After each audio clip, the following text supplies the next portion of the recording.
सुप्रभात छात्रों।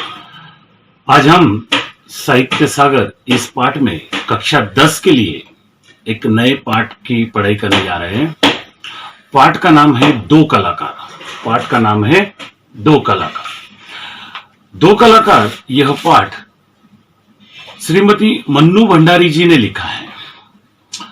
अब यहां पर दो कलाकार इस पाठ का मूल उद्देश्य क्या है। अब कलाकार मतलब आप आर्टिस्ट कह सकते हैं। अब आर्टिस्ट हम ज्यादातर कलाकार कैसे जानते हैं, फिल्मों में काम करने वाले कलाकार। लेकिन यहां पर कलाकार हर उस चीज से जाना जाता है, उसकी कला से जाना जाता है। कलाकार में फिर कोई पेंटिंग करने वाला होगा, चित्र निकालने वाला होगा, कोई अच्छा गाना गाने वाला होगा कलाकार, कोई अभिनय में एक्टिंग में कोई कलाकार हो सकता है। यहां पर दो कलाकार बताए हैं, दोनों सहेलियां है। एक का नाम चित्रा है और एक का नाम अरुणा है। अब चित्रा जो है वो एक अच्छी चित्रकार है, पेंटर है, जो पोस्टर्स में पेंटिंग करती है, चित्र बनाती है। और अरुणा है वो एक अच्छी समाज सेवक है। यहां पर कहानी का मूल उद्देश्य यह बताया है मन्नू भंडारी जी ने कि सच्चा कलाकार वही है जो दूसरों के जीवन में रंग भरे। दूसरों के जीवन में रंग भरना मतलब कैसा, जो गरीब है, अनाथ है, उनको गोद लेकर के, उनका पालन पोषण करके उनके जिंदगी में नए रंग भरना। यहां पर भी यही बताया है। मैं कहानी संक्षिप्त में बताता हूं। दो कलाकार होते हैं, एक चित्रा और एक अरुणा। चित्रा ये एक धनी बाप की इकलौती लड़की होती है, पैसे की कोई कमी नहीं होती है और उसके पिताजी उसके काम में खूब हाथ बटाते हैं। वो जैसा चाहे वैसा उसके लिए खर्चा भी करते हैं। और अरुणा यह एक मध्यम वर्गीय घर की लड़की होती है। अरुणा को समाज सेवा करने का खूब शौक होता है। एक बार उनके हॉस्टल के बाहर एक भिखारन मर जाती है और उसके दो छोटे छोटे बच्चे उस भिखारन को बिलक कर रोते रहते हैं। चित्रा तुरंत अपनी कल्पना शक्ति से उस चित्र को जीवंत रूप देकर उसका चित्र बनाती है। भिखारिन मर चुकी है और दोनों बच्चे उसे बिलक कर रो रहे हैं।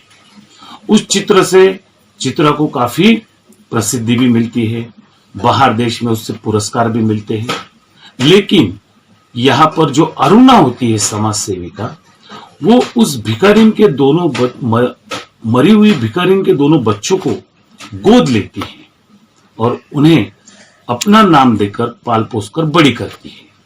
तो आइए हम इस पाठ के जो चरित्र चित्रण है, मतलब यहां पर कैरेक्टरिस्टिक्स है, उसके बारे में जानते हैं। इस कहानी में दो चरित्र बताए हैं। एक अरुणा जो चित्रा की सहेली तथा सहपाठी है। सहपाठी मतलब साथ में पढ़ने वाली। दोनों का व्यक्तित्व तथा चरित्र सर्वथा भिन्न है, अलग अलग है।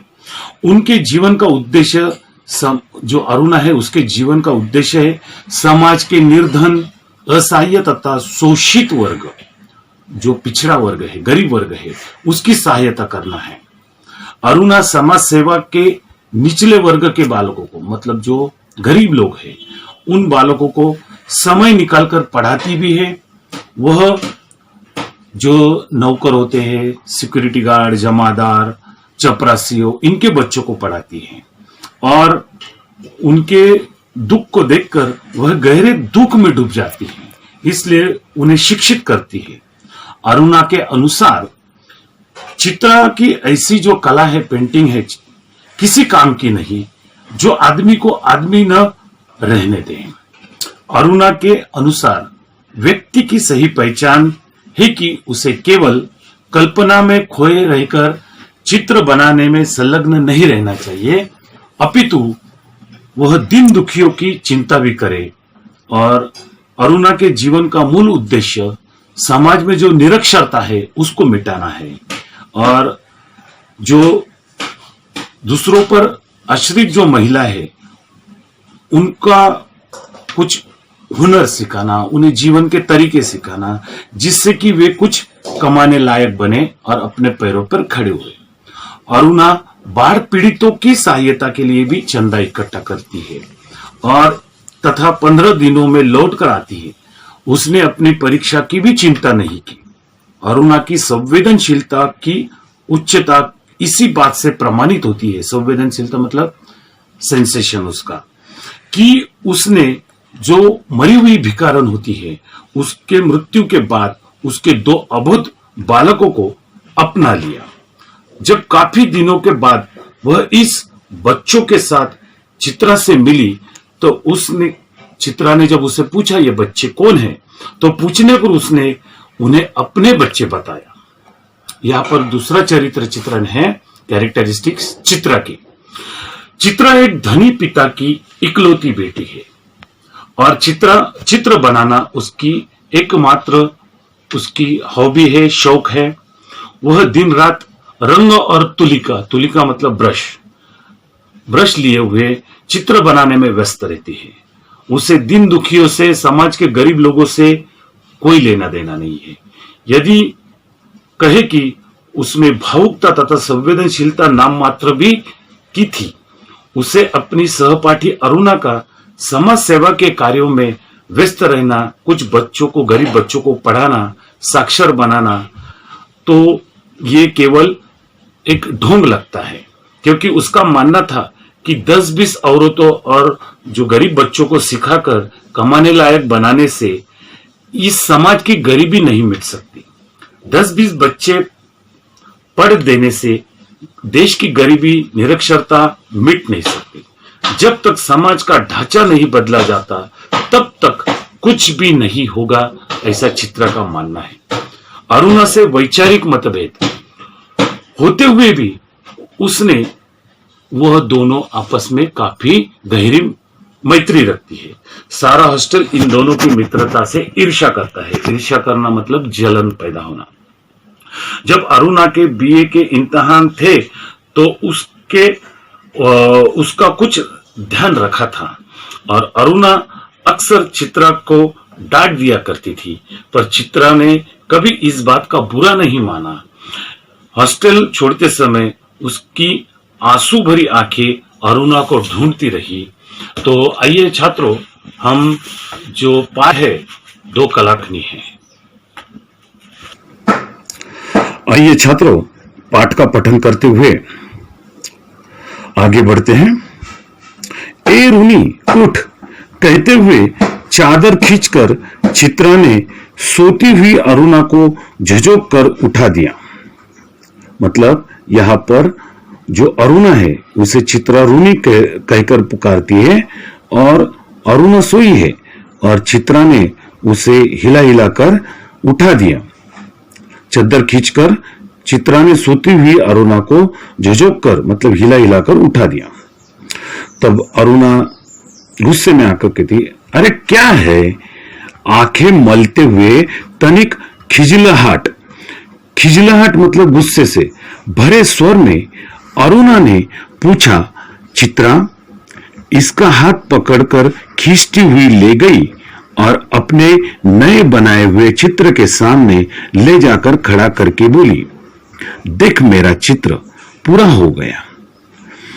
ओहो, तो इसे देखने के लिए तूने मेरी नींद खराब कर दी। अरे जरा इस चित्र को तो देख, न पा गई पहला इनाम तो नाम बदल देना। यहां पर चित्र बताने के बाद चित्रा ने अरुणा से कहा, इस चित्र को देख, मैं इस चित्र को जो स्पर्धा होती है कंपटीशन, उसमें पहला इनाम न पालू तो मेरा नाम बदल देना। चित्र को चारों ओर घुमाते हुए अरुणा बोली, किधर से देखूं, यह तो बता दे। हजार बार तुझसे कहा कि जिसका चित्र बनाए उसका नाम लिख दिया कर। यहां पर जो अरुणा है वो चित्रा से कहती है, तुझे 1000 बार कहा कि जिसका चित्र बनाया उसका नाम लिख दिया कर, जिससे गलतफहमी मिसअंडरस्टैंडिंग न हुआ करे, वरना तू बनाए हाथी और हम समझे उल्लू। तस्वीर पर आंखें गड़ाते हुए बोली, किसी तरह नहीं समझ पा रही हूं कि 84 लाख योनियों में से आखिर यह किस जीव की तस्वीर है। अब आपको यहां पर 84 लाख 88 लैक्स योनी मतलब यहां पर हर जीव को एक यहां पर योनि का अर्थ है जो मानवीय जीवन है उसे प्राप्त करने के लिए उसे 84 लाख अलग अलग जीवों के रूप में जन्म लेना पड़ता है। यहाँ पर योनि मतलब एक तरह से अलग अलग जीव में से आखिर यह किस जीव की तस्वीर है। तो आपको यह कोई जीव नजर आ रहा है, यहाँ पर कोई इंसेक्ट जीव नजर आ रहा है, ऐसा चित्रा अरुणा से पूछती है। जरा अच्छी तरह देख और समझने की कोशिश कर। अरे यह क्या, इसमें तो सड़क, आदमी, ट्राम, बस, मोटर, मकान सब एक दूसरे पर चढ़ रहे हैं, मानो सबकी खिचड़ी पका रख दी हो। क्या घन चक्कर बनाया है। घन चक्कर मतलब चक्कर में डालने वाला, सोच में डालने वाला। यह कहकर अरुणा ने चित्र रख दिया। जरा सोचकर बता कि यह किसका प्रतीक है। प्रतीक मतलब सिंबल है। तेरी बेवकूफी का, अरुणा ने चित्र को जवाब दिया। आइए बड़ी प्रतीक वाली। अरे जनाब, यह चित्र आज की दुनिया में कंफ्यूजन मतलब उलझन में डालने वाला, कंफ्यूजन का प्रतीक है, समझी। मुझे तो तेरे दिमाग में कंफ्यूजन का प्रतीक नजर आ रहा है। अरुणा ने चित्र से कहा, मुझे तो तेरे दिमाग में कंफ्यूजन, उलझन पैदा हुई तेरे दिमाग में मुझे नजर आ रही है। बिना मतलब जिंदगी खराब कर रही है। अब यहाँ पर बिना मतलब जिंदगी खराब कर रही है मतलब अरुणा को चित्रा से ये कहना है कि तू ये जो चित्र निकालकर बिना वजह मतलब की जिंदगी खराब कर रही है। और अरुणा मुंह धोने के लिए बाहर चली गई। लौटी तो देखा 3-4 बच्चे उसके कमरे के दरवाजे पर खड़े उसकी प्रतीक्षा कर रहे हैं। अब यहाँ पर जो कोई बच्चे हैं वो किसकी प्रतीक्षा कर रहे हैं? अरुणा की। आती ही बोली, आ गए बच्चों, चलो मैं अभी आई। तो यहाँ पर अरुणा ने कहा, आ गई बच्चों, चलो मैं अब भी आई। तब चित्रा कहती है, क्या ये बंदर पाल रखे हैं तूने? यानी यहां पर उपहास से, तिरस्कार से कहा है। उन जो गरीब बच्चों को चित्रा बंदर कह रही है। फिर जरा हंसकर चित्रा बोली, एक दिन तेरी पाठशाला का चित्र बनाना होगा। तू ये गरीब बच्चों को पढ़ाती है, इस पाठशाला का चित्र बनाना होगा और लोगों को दिखाया करेंगे कि हमारी एक मित्र साहिबा थी जो बस्ती के चौकीदारों, नौकरों, चपरासियों के बच्चों को पढ़ा कर अपने को भारी पंडिताइन और समाज सेविका समझती थी। समाज सेविका मतलब सोशल वर्कर। 4 बजते ही कॉलेज से सारी लड़कियां लौट आई, पर अरुणा नहीं लौटी। चित्रा चाय के लिए उसकी प्रतीक्षा कर रही थी। यानी उनका जो 4 बजे कॉलेज का टाइम समय खत्म हुआ और कॉलेज की सारी लड़कियां लौट आई, पर अरुणा नहीं लौटी। इसलिए चित्रा चाय के लिए उसकी प्रतीक्षा कर रही थी। पता नहीं कहां भटक जाती है।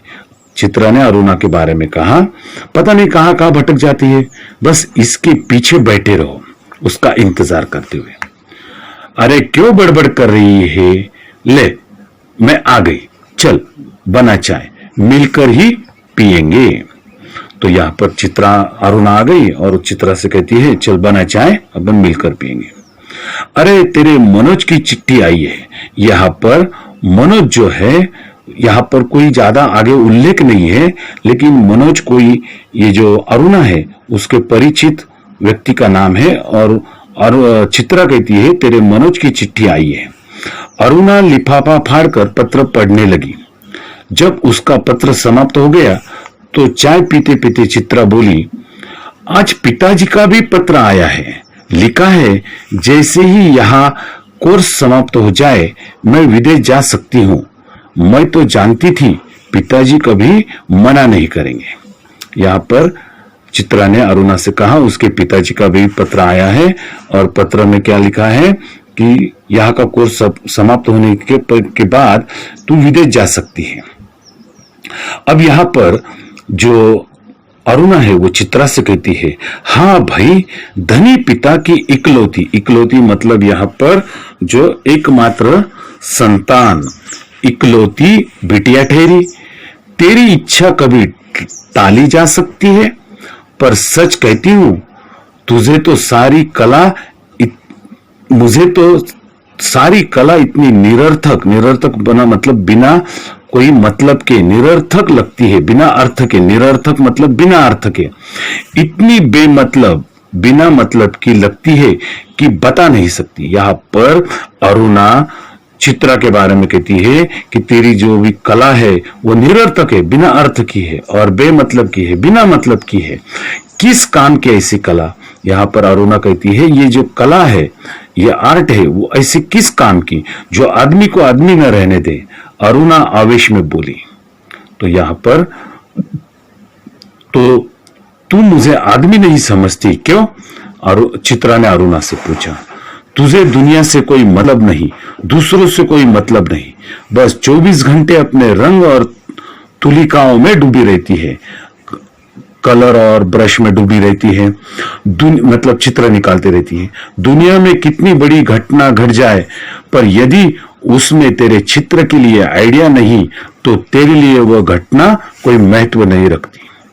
हर घड़ी, हर जगह और हर चीज में तू अपने चित्र के लिए मॉडल खोजा करती है। कागज पर इन निर्जीव चित्रों को बनाने के बजाय 2-4 की जिंदगी क्यों नहीं बना देती? तेरे पास सामर्थ्य है, तेरे पास साधन है। अब यहाँ पर छात्रों ध्यान रखो, ये जो पंक्ति है बड़ी महत्वपूर्ण है। अरुणा ने चित्रा से कहा कागज पर इन निर्जीव मतलब नॉन लिविंग चित्रों को बनाने के बजाय 2-4 की जिंदगी क्यों नहीं बना देती? मतलब जो 2-4 गरीब लोग हैं उन्हें पैसों से मदद करके उनका जीवन सुधार कर तू क्यों नहीं कर सकती? तेरे पास सामर्थ्य है, साधन है। सामर्थ्य मतलब तू रईस बाप की बेटी है और साधन है मतलब तेरे पास पैसे हैं। तो यहां पर इन दोनों की बातें चलते रहती। तो अब आगे की जो पंक्तियां हैं पृष्ठ क्रमांक 66, ये हम अगली तासिका में इसकी पढ़ाई करेंगे।